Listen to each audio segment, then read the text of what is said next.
the topic when we have to prepare provision for depreciation account. Today I am going to discuss about the back exercise question of T.S. Garewal, question number 14. In this question, we have given the balance of machinery account as well as provision for depreciation account. First of all, we have to prepare provision for depreciation account. Provision for depreciation account. आपको भी पता है बेटा, जितनी provision जितने reserve होते हैं इनका ओपनिंग बैलेंस क्रेडिट बैलेंस होता है। इनका ओपनिंग बैलेंस जो होता है वो क्या होता है? क्रेडिट बैलेंस होता है। Date, particulars, amount. Date, particulars, amount. Next, we have to prepare machinery account.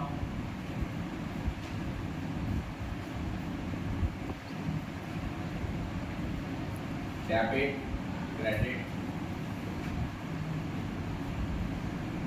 और जितने एसेट्स होते हैं इनका ओपनिंग बैलेंस डेबिट होता है, that is to balance dot.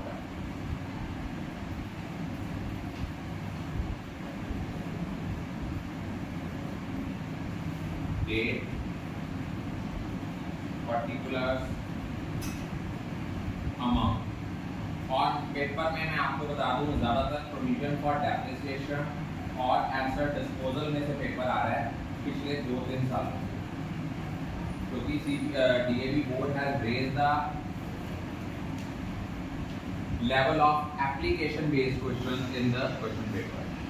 अब देखो 1 अप्रैल 2021 को मशीनरी का बैलेंस दिया हुआ है हमें 80,000। टू बैलेंस डॉट डाउन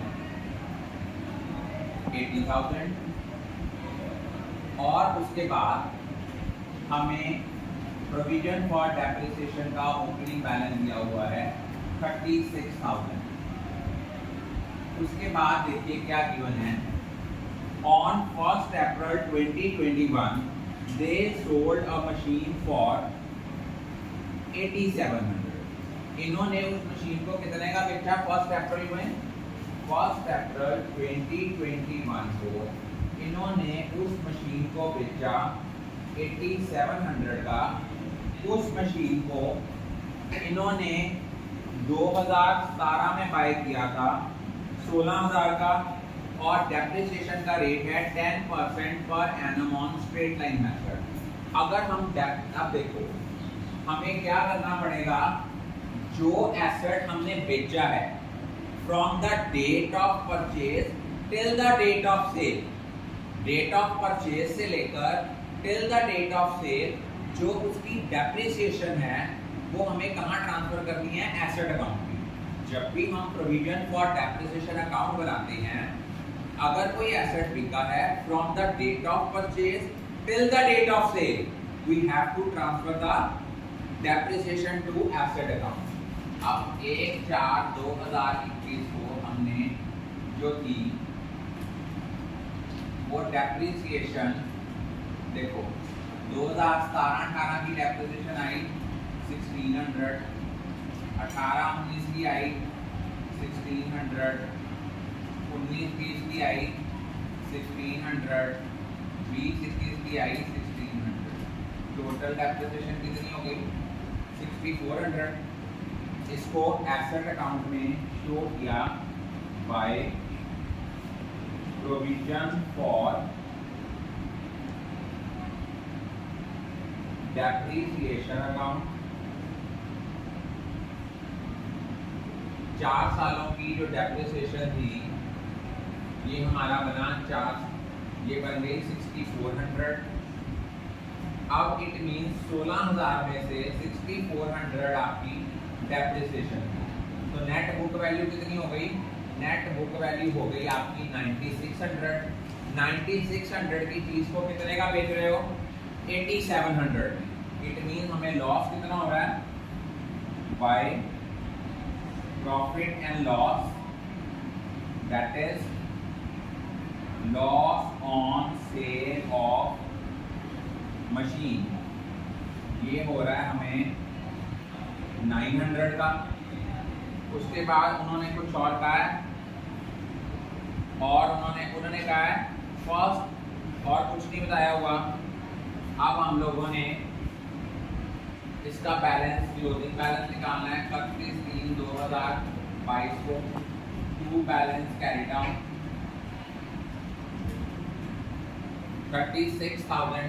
अब देखो करंट ईयर की डेप्रिसिएशन कितनी चार्ज होनी है, करंट ईयर की डेप्रिसिएशन जो चार्ज होनी है यहाँ लिखना है बाय डेप्रिसिएशन। आप देखो टोटल मशीनरी कितनी थी 80,000, उसमें से 16,000 की मशीनरी बिक गई, बाकी मशीनरी कितनी बची 64,000 की। उसके ऊपर 10% डेप्रिसिएशन लगी, वो आई 6400। इसका टोटल आ गया 42,400। इसका टोटल आ गया, उसके बाद यहाँ पे 31 मार्च 2022 को बैलेंस कैरी डाउन हुआ 64,000। अब आप दोबारा सुनो, ये क्वेश्चन आपके माइंड में आएगा, सर वैसे तो आप कहते थे कि डेप्रिसिएशन एसेट अकाउंट में चार्ज करते हैं। रियलिटी है कि हम जो डेप्रिसिएशन है वो एसेट अकाउंट में चार्ज करते हैं, बट इन केस अगर हमें प्रोविजन फॉर डेप्रिसिएशन बनाना है तो हम डेप्रिसिएशन हर साल कहाँ चार्ज करेंगे, प्रोविजन अकाउंट।